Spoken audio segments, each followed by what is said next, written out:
¿Alguna vez has sentido que hay algo más en las páginas de la Biblia? Profundiza con nosotros en cada episodio. Exploramos historias, revelaciones y lecciones prácticas que transforman tu vida. Estás escuchando Algo Más en la Biblia. Comenzamos. Imaginen por un momento la ciudad más vibrante que puedan concebir. No sé, Nueva York, Tokio, Ciudad de México. Con sus ruidos, su música, su comercio incesante. Ajá. Ahora, imaginen una profecía que declara que un día esa ciudad quedará en completo y absoluto silencio. No solo callada, sino... Sí, es un pasaje que a menudo se lee rápido, pero que está cargado de un simbolismo potentísimo. Son solo 4 versículos, Apocalipsis 18, del 21 al 24. Exacto. Y las fuentes que tenemos son varios textos de análisis exegético, reflexiones teológicas, que se han dedicado a hacer justamente eso, un análisis detallado y minucioso de cada palabra. ¡Claro! Nuestra misión es desempacar ese análisis para entender el simbolismo detrás de una de las imágenes más famosas de la Biblia, la caída de la gran ciudad de Babilonia. Y todo arranca con una escena de una fuerza visual tremenda. Sí, un ángel poderoso toma una roca del tamaño de una piedra de molino y la arroja al mar.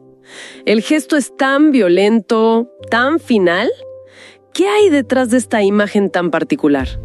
Bueno, es una imagen calculada para ser un clímax dramático.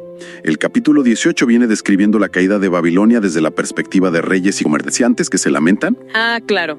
Pero esta acción es la ejecución de la sentencia, y la elección del objeto es crucial. El texto griego no dice simplemente una piedra de molino, usa la expresión mailosónicos. Mailosónicos. Que se traduce como molino de asno. Molino de asno. Eso suena increíblemente específico. No es la piedra de moler que uno tendría en su cocina, ¿verdad? Para nada. Se refiere a la piedra de molino más grande usada en la antigüedad. Era una estructura industrial, tan masiva y pesada que requería la fuerza de un animal, como un asno o un buey, para poder girarla. O sea que estamos hablando de... Hablamos de una roca que podía pesar varias toneladas. ¡Wow! O sea, no es una piedra. Es algo del tamaño de un auto pequeño siendo arrojado al océano. La finalidad de esa imagen es... abrumadora. Sí. Algo así no flota, no se desgasta. Simplemente desaparece para siempre en el abismo. Ese es exactamente el punto. Simboliza una destrucción que es total, absoluta e irreversible. Lo que se hunde de esa manera no se recupera jamás. Claro. Pero hay más capas. Fíjate que el autor del Apocalipsis no está inventando esta imagen de la nada. Está haciendo un eco deliberado, casi una cita a una profecía del libro de Jeremías. ¿De Jeremías? Sí, del capítulo 51.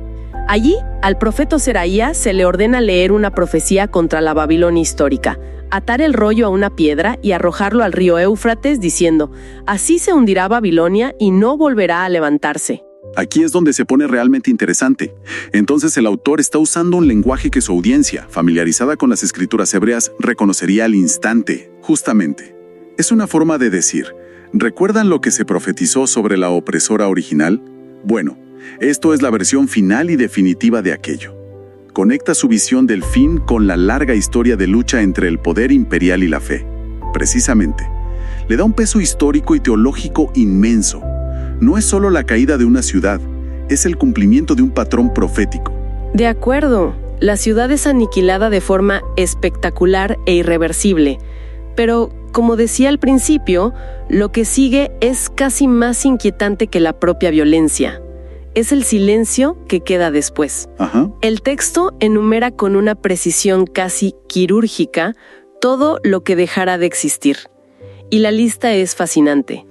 Nunca más se oirá en ti el sonido de las arpas, los cantantes, las flautas.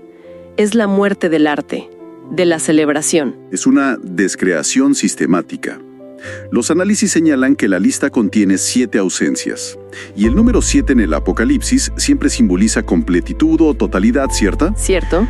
El autor está pintando un cuadro de aniquilación total de la vida social y cultural. Empieza por el gozo y la belleza. La música, las artes, las fiestas, todo lo que hace que una ciudad sea vibrante y humana se apaga primero. Es la muerte cultural.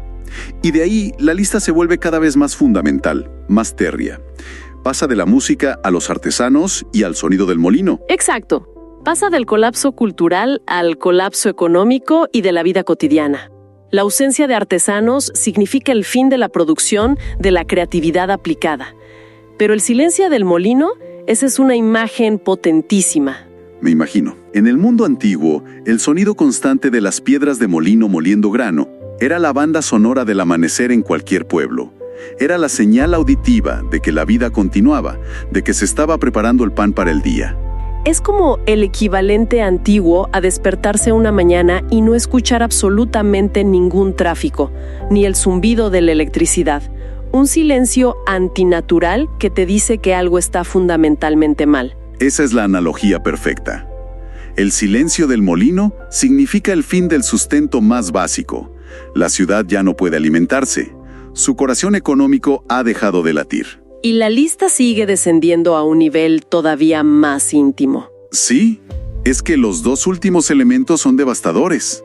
Nunca más brillará en ti la luz de una lámpara, ni se oirán las voces de los novios y las novias. Esto ya no es sobre la vida pública, sino sobre el hogar y el futuro. Significa hogares vacíos, oscuridad física y espiritual. Y la ausencia de bodas. Esa es la sentencia definitiva. Las bodas son el símbolo por excelencia de la esperanza, de la fe en el futuro, de la continuidad generacional. Una ciudad sin bodas es una ciudad estéril, sin descendencia, sin mañana. Sin futuro, es una aniquilación ontológica. Babilonia deja de existir no solo como estructura, sino como una realidad habitable. Es una imagen de desolación absoluta. Y uno no puede evitar preguntarse, ¿qué puede hacer una civilización para merecer ser borrada de la existencia de una forma tan completa? Pero el texto no nos deja con la duda, ¿verdad? Para nada. Acto seguido, se presenta como si fuera la argumentación final de un fiscal, exponiendo los cargos uno por uno. Así es, los versículos 23 y 24 son la acusación formal, y los análisis la desglosan en 3 cargos principales. El primero es la arrogancia y la explotación económica. Claro, el texto dice, pues tus comerciantes eran los grandes del mundo. A primera vista podrían no sonar tan terrible, pero la crítica no es contra el comercio en sí. Es una denuncia de un sistema económico globalizado basado en el lujo, el poder y la explotación. Y hay un detalle en la lista de mercancías de Babilonia, unos versículos antes, que es simplemente aterrador. La lista incluye oro, plata, especias, seda, y termina con cuerpos y almas de hombres. Las fuentes deben profundizar en esto, porque es una frase que te hiela la sangre. Totalmente. Esa frase es la clave de la acusación. Se refiere, en su contexto más inmediato, al comercio de esclavos, que era una parte fundamental y brutal de la economía del Imperio Romano. Sí, claro. Pero el lenguaje cuerpos y almas va más allá. Denuncia un sistema que mercantiliza todo, que le pone precio a la vida humana, reduciendo a las personas a meros objetos de consumo. Una economía que deshumaniza. Exacto, para generar riqueza. El segundo cargo parece más sutil. Dice que con tus hechicerías engañaste a todas las naciones. Hechicerías suena a algo de un cuento de hadas, pero intuyo que la palabra original es mucho más interesante. Muchísimo más. La palabra griega aquí es pharmakeia, de la que, como es evidente, deriva nuestra palabra farmacia. Originalmente se refería al uso de drogas, pociones o encantamientos. Ajá. Pero en el contexto del Nuevo Testamento, su significado se amplía a una seducción y manipulación ideológica. No se trata tanto de magia literal, sino del poder de Babilonia para embriagar a las naciones con su cultura. O sea, menos pociones mágicas y más el poder mágico de la propaganda y el consumismo.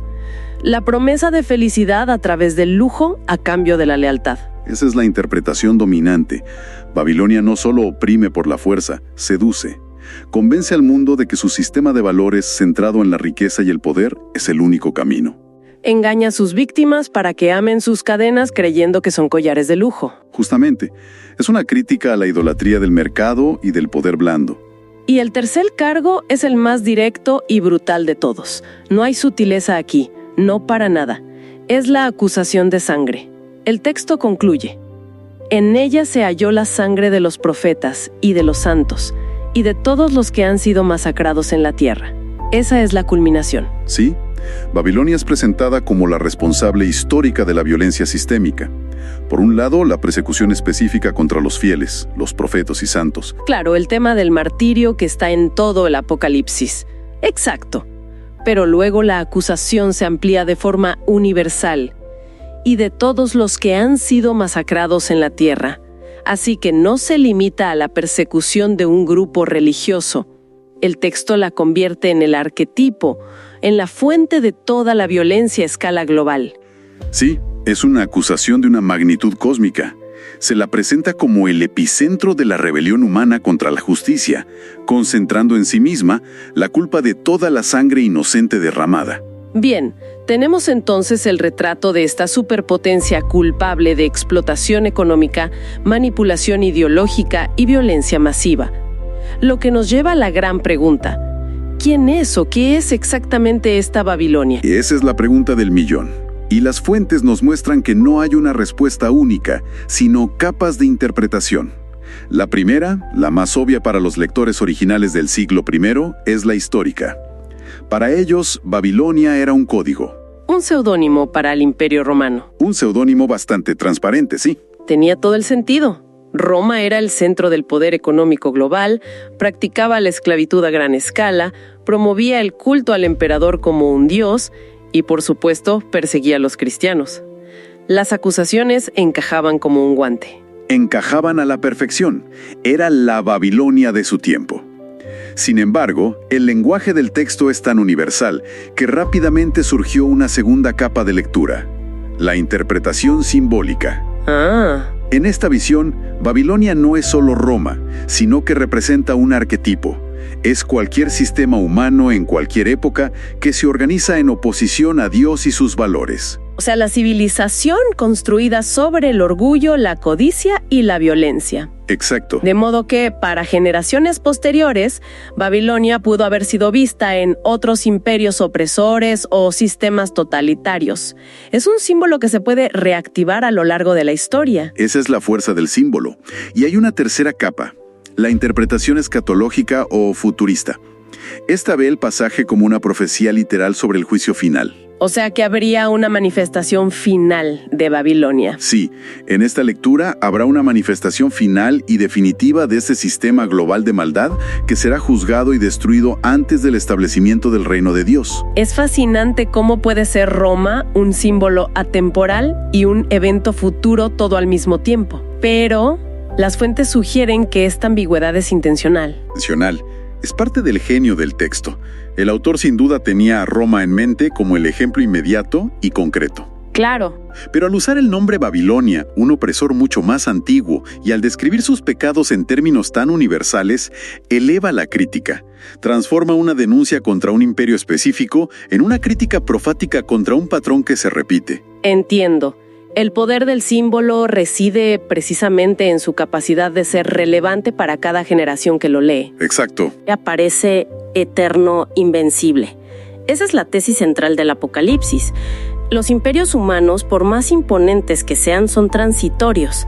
La soberanía última y la justicia pertenecen a una instancia superior. Al final, este pasaje tan breve, con su imagen inolvidable de la piedra de molino hundiéndose en el mar, nos deja una idea central: la fragilidad de todo poder humano edificado sobre la injusticia.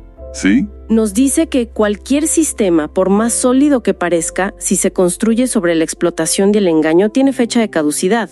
El nunca más, que resuena como un eco fúnebre, no es solo una sentencia de destrucción. No, es también una promesa. Es la promesa de que la opresión y la injusticia no tienen la última palabra. Y ahí es donde los textos que analizamos proponen una reflexión ética que nos interpela directamente.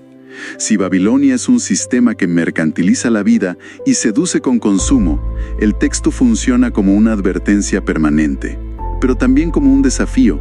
Un desafío. Sí, y esto nos lleva a una pregunta final. Una que el propio libro plantea poco antes de este pasaje. Una voz del cielo clama en el versículo 4. Salid de ella, pueblo mío, para que no seáis partícipes de sus pecados, ni recibáis parte de sus plagas. Salid de ella, pueblo mío. Si aceptamos que Babilonia puede manifestarse de distintas formas en cualquier época, esa orden se vuelve increíblemente compleja. Y nos deja con una pregunta para explorar por nuestra cuenta. ¿Qué significaría hoy salir de ella? ¿Cómo se distingue entre la participación inevitable en las estructuras del mundo y la complicidad con sus sistemas injustos? Es una pregunta difícil. Este pasaje no nos da una respuesta fácil, sino que nos deja con esa tensión, con ese desafío ético para reflexionar. Envíenos sus sugerencias y comentarios a nuestro correo electrónico ministerio@jesusislife.net. Este programa es una producción de Jesus is Life.